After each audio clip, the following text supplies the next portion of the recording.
വിശുദ്ധ മർക്കോസ് എഴുതിയ സുവിശേഷം അധ്യായം 6 വാക്യങ്ങൾ 14 മുതൽ 29 വരെ. യോഹന്നാന്റെ ശിരച്ഛേദം. ഹേരോദോസ് രാജാവും ഇക്കാര്യങ്ങൾ കേട്ടു. യേശുവിന്റെ പേര് പ്രസിദ്ധമായി കഴിഞ്ഞിരുന്നു. ചിലർ പറഞ്ഞു, സ്നാപക യോഹന്നാൻ മരിച്ചവരിൽ നിന്ന് ഉയർപ്പിക്കപ്പെട്ടിരിക്കുന്നു. അതുകൊണ്ടാണ് അത്ഭുതകരമായ ഈ ശക്തികൾ ഇവനിൽ പ്രവർത്തിക്കുന്നത്. മറ്റു ചിലർ പറഞ്ഞു, ഇവൻ ഏലിയ ആണ്. വേറെ ചിലർ പറഞ്ഞു, പ്രവാചകരിൽ ഒരുവനെ പോലെ ഇവനും ഒരു പ്രവാചകനാണ്. എന്നാൽ ഇതെല്ലാം കേട്ടപ്പോൾ ഹെരോദോസ് പ്രസ്താവിച്ചു, ഞാൻ ശിരച്ഛേദം ചെയ്ത യോഹന്നാൻ ഉയർപ്പിക്കപ്പെട്ടിരിക്കുന്നു. ഹെരോദോസ് ആളയച്ച് യോഹന്നാനെ പിടിപ്പിക്കുകയും കാരാഗൃഹത്തിൽ ബന്ധിക്കുകയും ചെയ്തിരുന്നു. സ്വന്തം സഹോദരനായ പീലിപ്പോസിന്റെ ഭാര്യ ഹെരോദിയ നിമിത്തമാണ് അവൻ ഇങ്ങനെ ചെയ്തത്. അവൻ അവളെ വിവാഹം ചെയ്തിരുന്നു. യോഹന്നാൻ ഹെരോദോസിനോട് പറഞ്ഞു, സഹോദരന്റെ ഭാര്യയെ നീ സ്വന്തമാക്കുന്നത് നിഷിദ്ധമാണ്. തന്മൂലം ഹെരോദിയായ്ക്ക് യോഹന്നാനോട് വിരോധം തോന്നി. അവനെ വധിക്കാൻ അവൾ ആഗ്രഹിച്ചു. എന്നാൽ അവൾക്ക് സാധിച്ചില്ല. എന്തെന്നാൽ യോഹന്നാൻ നീതിമാനും വിശുദ്ധനുമാണെന്ന് അറിഞ്ഞിരുന്നതുകൊണ്ട് ഹെരോദോസ് അവന് ഭയപ്പെട്ട് സംരക്ഷണം നൽകിപ്പോയി.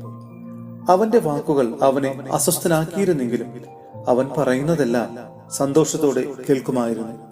ഹെരോദോസ് തന്റെ ജന്മദിനത്തിൽ രാജസേവകന്മാർക്കും സഹസ്രാധിപന്മാർക്കും ഗലീലയിലെ പ്രമാണികൾക്കും വിരുന്നു നൽകിയപ്പോൾ ഹെരോദിയായ്ക്ക് അനുകൂലമായ ഒരവസരം വന്നു ചേർന്നു. അവളുടെ മകൾ വന്ന് നൃത്തം ചെയ്ത് ഹെരോദോസിനെയും അതിഥികളെയും പ്രീതിപ്പെടുത്തി. രാജാവ് പെൺകുട്ടിയോട് പറഞ്ഞു, നീ ആഗ്രഹിക്കുന്നതെന്തും ചോദിച്ചുകൊള്ളുക, അത് ഞാൻ നിനക്ക് തരും. അവൻ അവളോട് ശപഥം ചെയ്തു പറഞ്ഞു, നീ എന്തു തന്നെ ചോദിച്ചാലും എന്റെ രാജ്യത്തിന്റെ പകുതി പോലും ഞാൻ നിനക്ക് തരും. അവൾ പോയി അമ്മയോട് ചോദിച്ചു, ഞാൻ എന്താണ് ആവശ്യപ്പെടേണ്ടത്?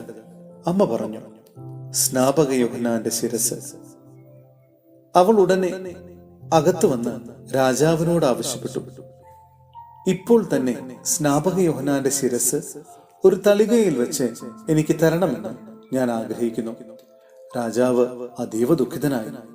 എങ്കിലും തന്റെ ശപഥത്തെ പ്രതിയും അതിഥികളെ വിചാരിച്ചും അവരുടെ ആഗ്രഹം നിരസിക്കാൻ അവന് തോന്നിയില്ല. അവന്റെ തല കൊണ്ടുവരാൻ ആജ്ഞാപിച്ച് ഒരു സേവകനെ രാജാവ് ഉടനെ അയച്ചു. അവൻ കാരാഗ്രഹത്തിൽ ചെന്ന് യോഹന്നാന്റെ തല വെട്ടിയെടുത്തു. അതൊരു തളികയിൽ വെച്ച് കൊണ്ടുവന്ന് പെൺകുട്ടിക്ക് കൊടുത്തു. അവൾ അത് അമ്മയെ ഏൽപ്പിച്ചു. ഈ വിവരമറിഞ്ഞ യോഹന്നാന്റെ ശിഷ്യന്മാർ വന്ന് മൃതദേഹം കല്ലറയിൽ സംസ്കരിച്ചു. സഹോദരരെ, വിശുദ്ധ പൗലോസ്ലീഹ എഫേസോസിലെ സഭയ്ക്ക് എഴുതിയ ലേഖനം അധ്യായം 2 വാക്യങ്ങൾ 19 മുതൽ 3-ാം അധ്യായത്തിലെ 7-ാം വാക്യം വരെ. വിജാതീയരുടെ അപ്പോസ്തലൻ. ഇനിമേൽ നിങ്ങൾ അന്യരോ പരദേശികളോ അല്ല, വിശുദ്ധരുടെ സഹപൗരരും ദൈവഭവനത്തിലെ അംഗങ്ങളുമാണ്. അപ്പോസ്തലന്മാരും പ്രവാചകന്മാരുമാകുന്ന അടിത്തറമേൽ പണിതുയർത്തപ്പെട്ടവരാണ് നിങ്ങൾ. ഈ അടിത്തറയുടെ മൂലക്കല്ല് ക്രിസ്തുവാണ്. ക്രിസ്തുവിൽ ഭവനം ഒന്നാകെ സമുന്നയിക്കപ്പെട്ടിരിക്കുന്നു. കർത്താവിൽ പരിശുദ്ധമായ ആലയമായി അത് വളർന്നുകൊണ്ടിരിക്കുകയും ചെയ്യുന്നു. പരിശുദ്ധാത്മാവിൽ ദൈവത്തിന്റെ വാസസ്ഥലമായി നിങ്ങളും അവനിൽ പണിയപ്പെട്ടുകൊണ്ടിരിക്കുന്നു. ഇക്കാരണത്താൽ വിജാതീയരായ നിങ്ങൾക്ക് വേണ്ടി യേശുക്രിസ്തുവിനെ പ്രതി തടവുകാരനായി തീർന്നിരിക്കുന്ന പൗലോസായി ഞാൻ നിങ്ങൾക്ക് വേണ്ടി ദൈവകൃപ കൈകാര്യം ചെയ്യാൻ നിയോഗിക്കപ്പെട്ടിരിക്കുകയാണെന്ന് നിങ്ങൾ കേട്ടിട്ടുണ്ടല്ലോ. ഞാൻ മുമ്പ് ചുരുക്കമായി നിങ്ങൾക്ക് എഴുതിയിട്ടുള്ളതുപോലെ വെളിപാട് വഴിയാണ് രഹസ്യം എനിക്ക് അറിവായത്. അത് വായിക്കുമ്പോൾ ക്രിസ്തുവിന്റെ രഹസ്യത്തെക്കുറിച്ച് എനിക്ക് ലഭിച്ചിരിക്കുന്ന ഉൾക്കാഴ്ച എന്തെന്ന് നിങ്ങൾക്ക് മനസ്സിലാക്കാം. ഇപ്പോൾ അവിടുത്തെ വിശുദ്ധരായ അപ്പോസ്തലന്മാർക്കും പ്രവാചകന്മാർക്കും പരിശുദ്ധാത്മാവിനാൽ വെളിവാക്കപ്പെട്ടതുപോലെ മറ്റു തലമുറകളിലെ മനുഷ്യർക്ക് ഇത് വെളിവാക്കപ്പെട്ടിരുന്നില്ല.